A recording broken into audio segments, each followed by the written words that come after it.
So may nag-comment, mas bagay pa kay Tiang yung normal beauty na no makeup.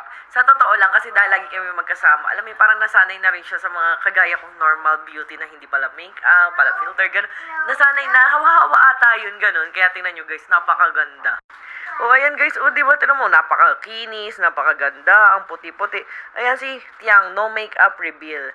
So, yung kilay mo lang ba, hindi pantay. Yung isa pa ganun, yung isa naman medyo pa ganun. Kaya ipapa-pretty looks natin yan. Gusto mo ba yan? Yeah!